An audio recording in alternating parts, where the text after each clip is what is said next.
साथियों नमस्कार। कैसे हो आप लोग? आशा करते हैं स्वस्थ और मस्त होंगे। तो साथियों, कल हमने प्रवक्ता स्क्रीनिंग के 10 प्रश्न हल किए थे जो कि आप लोगों ने देखे होंगे। आज हम प्रश्न नंबर 11 से स्टार्ट करेंगे। देखिए साथियों, मैं आपसे एक बात कहना चाहता हूँ। हम किताब से पढ़ते हैं, हम देख कर उतना नहीं कर पाते जितना हम सुन के हमें याद रहता है। ठीक है, तो अगर हम डेली हम 10-10 प्रश्न भी अगर हम सुनते हैं, देखते हैं, तो हम अच्छे से मतलब एक दिन में 10 तो एक महीने में 300 प्रश्न हमारे हल हो रहे हैं। ठीक है ना। तो हम कोशिश करेंगे एक दिन में 10 या 20 प्रश्न हम हल करेंगे। ठीक है तो चलिए ठीक है, हम स्टार्ट करते हैं। प्रश्न नंबर 11, कंप्यूटर सह अनुदेशन CAI द्वारा अधिगम किस क्षेत्र में नहीं होता है? ठीक है, तो कंप्यूटर सह अनुदेशन द्वारा अधिगम किस क्षेत्र में नहीं होता है? इसका आंसर होगा भावात्मक क्षेत्र में। ठीक है, संज्ञानात्मक में होता है, क्रियात्मक में होता है, लेकिन भावात्मक में नहीं होता है। ठीक है, तो कंप्यूटर सह अनुदेशन क्या है?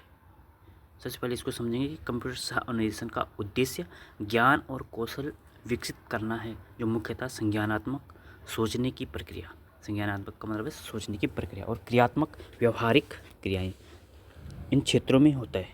लेकिन यह भावात्मक क्षेत्र में अधिगम को प्रभावी ढंग से विकसित नहीं कर पाता है। भावात्मक क्षेत्र जैसे भावनाएं और मूल्य में इसका प्रभाव कम होता है, क्योंकि यह मानव संबंधों और सामाजिक अनुभवों पर निर्भर करते हैं। ठीक है, समझ गए होंगे। दूसरा प्रश्न, प्रश्न नंबर 12, निम्नलिखित में से कौन सी शिक्षण विधि नहीं है? निम्नलिखित में से कौन सी शिक्षण विधि नहीं है? तो शिक्षण विधि कौन सी नहीं है? कहानी कथन विधि शिक्षण विधि नहीं है। बाकी प्रोजेक्ट विधि, प्रदर्शन विधि और ह्यूरिस्टिक विधि क्या है? शिक्षण विधि है।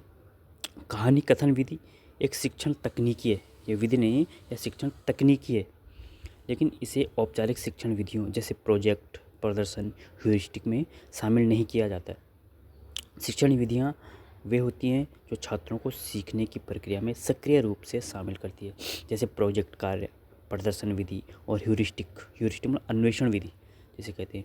कहानी कथन आमतौर पर किसी विषय को रोचक और समझने में आसान बनाने के लिए एक सहायक तकनीक के रूप में उपयोग होती है।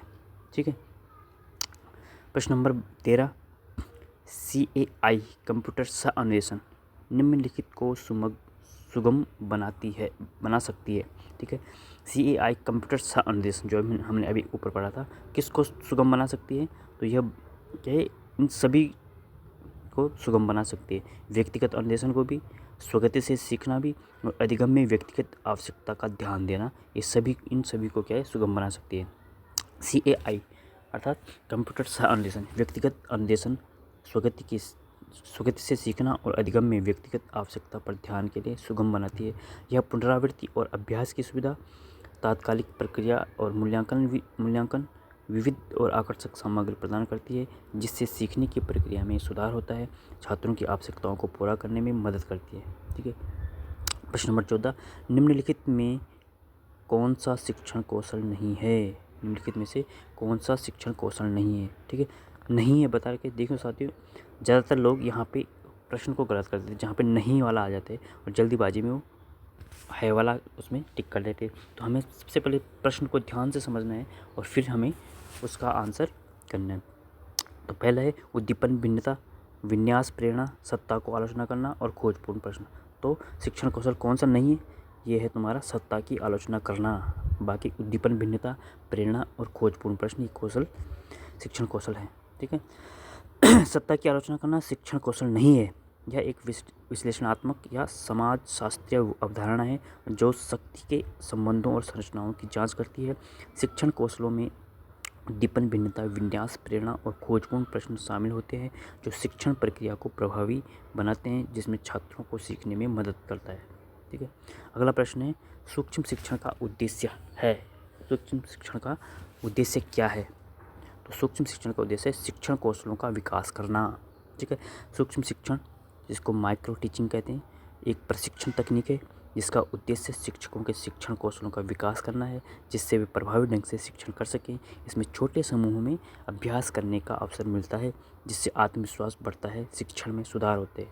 आपने बीएड में देखा होगा, सबसे पहले क्या माइक्रो टीचिंग कराते हैं, जिससे क्या है जो छात्र अध्यापक हैं वह अच्छे से क्या है प्रिपेयर हो जाए पढ़ाने के लिए, ठीक है।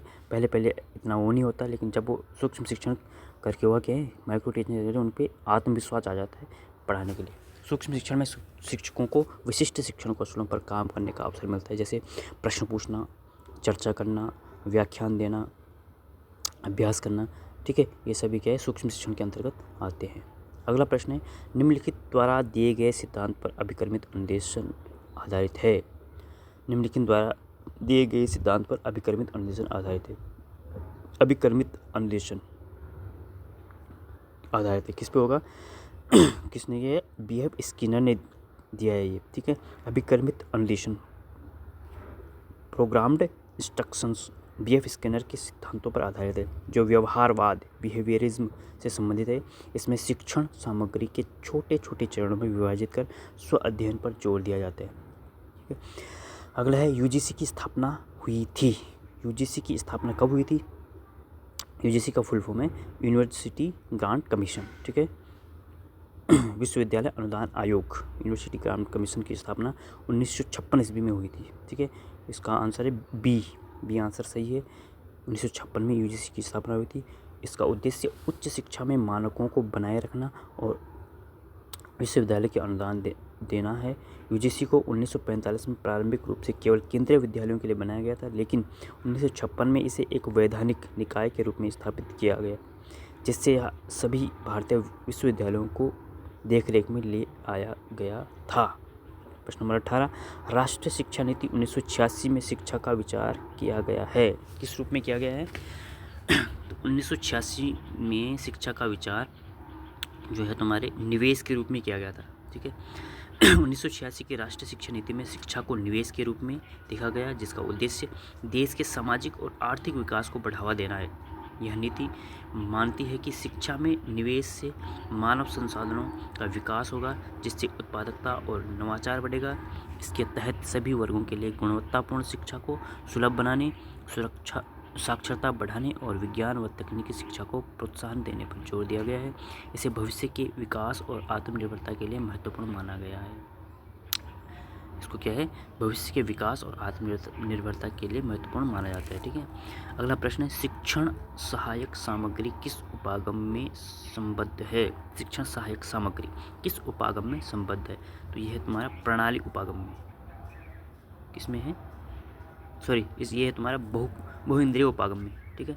बहुइंद्रिय उपागम। प्रश्न है, शिक्षण सहायक सामग्री किस उपागम में संबद्ध है? तो यह है तुम्हारा बहुइंद्रिय उपागम में, ठीक है। ए इसका आंसर है बहुइंद्रिय उपागम, ठीक है। यह एक क्या है? शिक्षण विधि है जिसमें छात्रों को विभिन्न इंद्रियों के माध्यम से सीखने का अवसर मिलता है, जैसे कि दृष्टि, श्रवण, स्पर्श और गति। शिक्षण सहायक सामग्री इसी उपागम में संबद्ध है, जिसमें विभिन्न प्रकार की सामग्री का उपयोग किया जाता है, जैसे दृश्य सामग्री। दृश्य सामग्री में क्या आते हैं? चित्र हो गया, वीडियो हो गया। दूसरा तुम्हारा श्रवण सामग्री, ध्वनि रिकॉर्डिंग जैसे रेडियो हो गया, ठीक है ना। स्पर्श सामग्री, मॉडल हो गया, चार्ट हो गया। गति सामग्री, एनिमेशन वगैरह हो गए, ये तुम्हारी गति सामग्री में आ गया। अगला प्रश्न है, ली थायर के अनुसार संप्रेषण के मूल कार्यों को बांटा जा सकता है। ली थायर एक दार्शनिक हैं। इनके अनुसार संप्रेषण के मूल कार्यों को कितने भागों में बांटा जा सकता है? तो इनको 4 भागों में बांट सकते हैं, ठीक है, बांटा गया है। ली थायर के अनुसार संप्रेषण के 4 मूल कार्य होते हैं, जैसे जो संप्रेषण की प्रक्रिया और उद्देश्यों को स्पष्ट करते हैं। ये चार कार्य हैं: सूचना देना, प्रेरित करना, मनोरंजन करना और प्रभावित करना। संप्रेषण के माध्यम से व्यक्ति अपने विचार, जानकारी या भावनाओं को साझा कर सकता है, लोगों को प्रेरित कर सकता है, मनोरंजन कर सकता है और उनके दृष्टिकोण या विचारों को प्रभावित कर सकता है, ठीक है। अगला प्रश्न हमारा, राष्ट्रीय अध्यापक शिक्षा परिषद NCTE की स्थापना हुई। राष्ट्रीय अध्यापक शिक्षा परिषद NCTE की स्थापना 1973 ईस्वी में। ये आंसर इसका सही है। 1973 में एक सलाहकार निकाय के रूप में की गई थी, जिसका उद्देश्य देश में अध्यापक शिक्षा को सुधारना और उसकी गुणवत्ता को बढ़ाना था। इसे एक वैधानिक निकाय का दर्जा 1993 के अधिनियम द्वारा प्राप्त हुआ और 1995 से इसने पूर्ण रूप से कार्य करना शुरू किया। इसका मुख्य उद्देश्य अध्यापक शिक्षा के मानकों को निर्धारित करना और शिक्षा संस्थानों की मान्यता सुनिश्चित करना है। अगला है कोठारी आयोग का गठन किया गया था। कोठारी आयोग का गठन कब किया गया था? 1964 में। ए इसका राइट आंसर है। 1964 में कोठारी आयोग का गठन किया गया था। इस आयोग का मुख्य उद्देश्य भारत की शिक्षा प्रणाली का व्यापक मूल्यांकन करना और उसमें सुधार के लिए सिफारिशें करना था। अगला प्रश्न है, सभी राज्यों में कम्प्रिहेंसिव कॉलेजों की स्थापना की जाए, यह सुझाव किसका था? सभी राज्यों में कम्प्रिहेंसिव कॉलेजों की स्थापना की जाए, यह सुझाव किसका था? तो यह सुझाव था तुम्हारा जिसमें 4 ऑप्शन है, राष्ट्रीय शिक्षा नीति 1986, कोठारी आयोग, राधाकृष्णन आयोग और इनमें से कोई नहीं। तो इनमें कोठारी आयोग का सुझाव था कि सभी राज्यों में कम्प्रिहेंसिव कॉलेजों की स्थापना किया जाए। बी राइट आंसर है। कोठारी आयोग 1964-66 ने यह सुझाव दिया था कि सभी राज्यों में कम्प्रिहेंसिव कॉलेजों की स्थापना की जानी चाहिए ताकि उच्च शिक्षा को व्यापक और समग्र बनाया जा सके। अगला प्रश्न है, शिक्षण कार्य के मुख्य घटक हैं। शिक्षण कार्य के मुख्य घटक कौन कौन से हैं? तो शिक्षण कार्य के मुख्य घटक आपको पता है, शिक्षक, छात्र और पाठ्यक्रम। ठीक है, सी इसका राइट आंसर है। शिक्षण कार्य के मुख्य घटक शिक्षक, छात्र और पाठ्यक्रम होते हैं। इन तीनों के बीच परस्पर संवाद और सहभागिता से प्रभावी शिक्षण और अधिगम की प्रक्रिया संचालित होती है। अगला प्रश्न है, मूल्यांकन के क्षेत्र हैं। मूल्यांकन के क्षेत्र कौन कौन से क्या है? सीमित हैं, असीमित हैं, संकुचित हैं या विस्तृत है? मूल्यांकन के क्षेत्र। ठीक है, तो मूल्यांकन क्षेत्र कैसे हैं? विस्तृत है। मूल्यांकन के क्षेत्र विस्तृत होते हैं क्योंकि यह केवल शैक्षणिक उपलब्धियों तक सीमित नहीं रहता बल्कि विद्यार्थियों के शारीरिक, मानसिक, सामाजिक और भावनात्मक विकास को भी शामिल करता है। तो साथियों, आज के लिए इतना ही। 25 प्रश्न हमारे हल हो गए हैं। आगे के प्रश्न हम कल फिर से देखेंगे। आज के लिए इतना ही। धन्यवाद।